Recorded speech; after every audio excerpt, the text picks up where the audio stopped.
Okay, welcome guys. This is the first installment of an exercise where we're going to start with between $1,000 and $1,500 and work our way up to 10. We're going to set a 4 to 6 month benchmark on that. The tools we're going to be using to attain our goal, or the tools that I'm going to be using to show you here first, is going to be Trader Construction. This is actually made for undergrads getting their MBAs, and I recommend it if you're school savvy. I don't recommend it if you aren't good with technical type stuff, at least with this anyways. I know this is different. There is a book I do want to recommend before we get too far along. It's called Man vs. Markets, and I'll actually show it to you here in a minute. Go get it.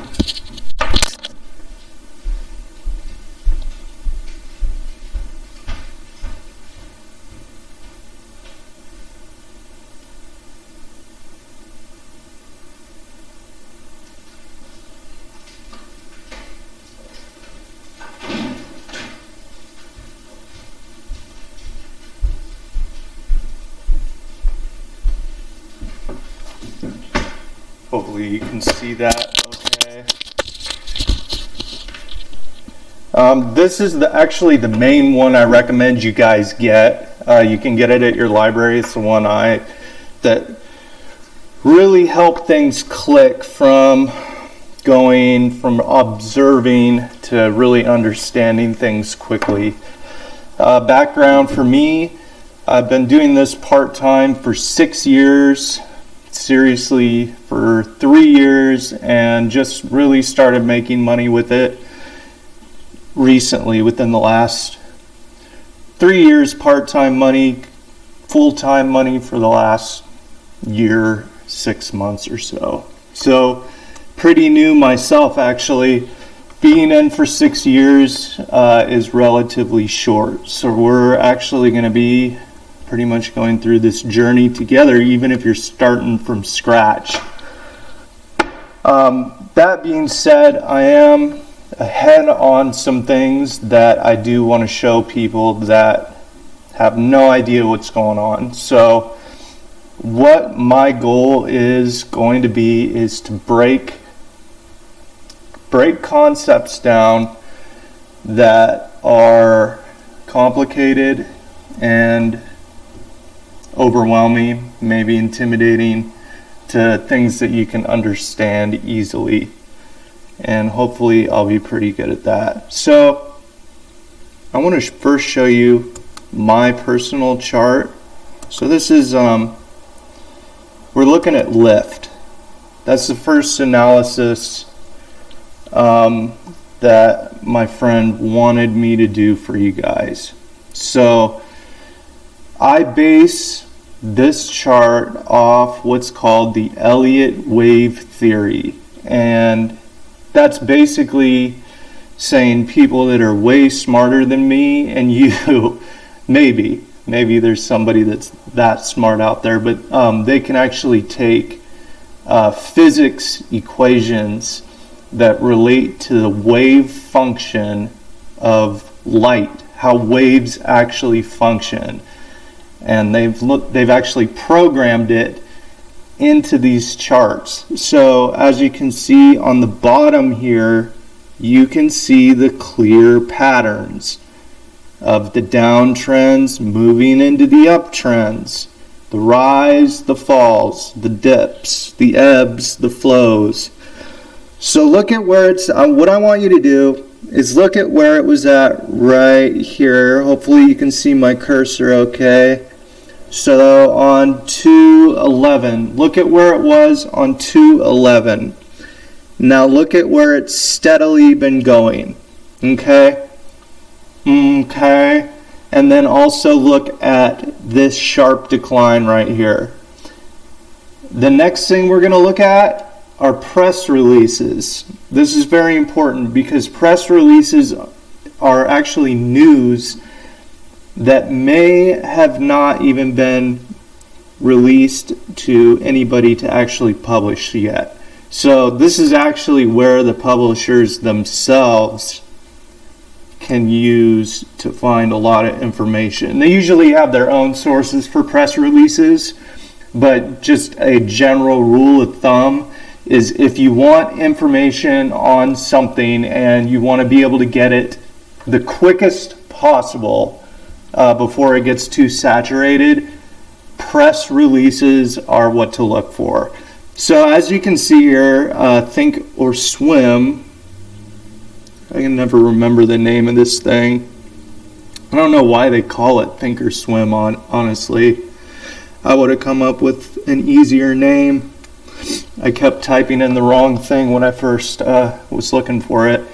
But anyways, as you can see here, I typed in lift, and we can take a look at all of this press that it's getting. And if you dig further, it's getting hit with policies. So we got a lot of problems with ride sharing. We have people that are stealing by canceling the ride shares, scamming, adding too many people. On top of that, I mean, who's going to actually take responsibility when something happens? Definitely not the insurance companies.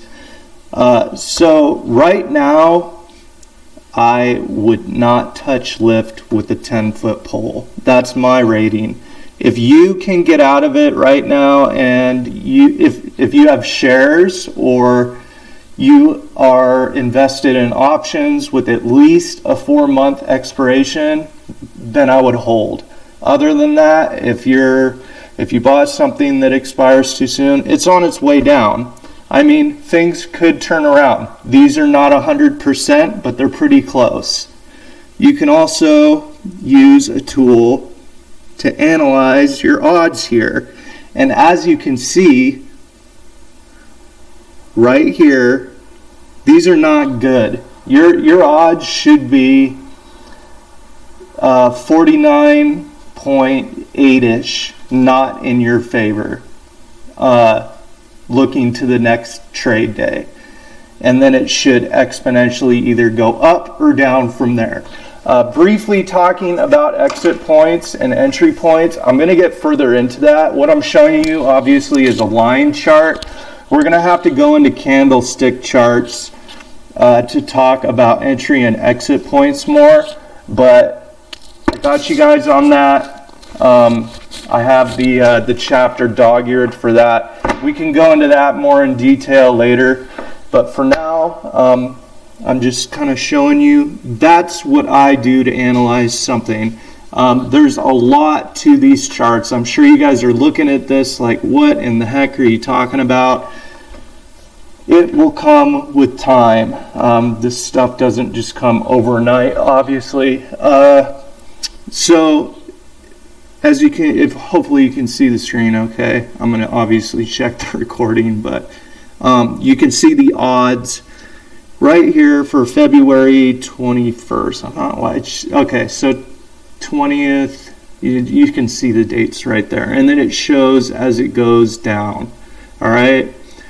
That doesn't look good. It's on a downtrend. So I would be eyeing this stock personally for about maybe 3 to 6 months down the road for an entry point, because I don't see this company going anywhere long term. So I don't recommend shareholders sell, but since we're specifically talking about options here, and call options obviously is what I'm referring to here, get out. I would put a put option would be good on this. It's showing a promising downtrend. So a put option, if you are skilled at that, I would recommend it definitely. That's not my thing. I'm not really into doing puts. That's just not my thing. My strategy does not match well with puts. So I focus on calls. I focus on what I'm good at. That doesn't mean I don't do them, It's just not my regular game. And that's the other thing that I would like to point out before I sign off here is this is a huge arena. Actually, family's back, so gotta go. Take care, guys.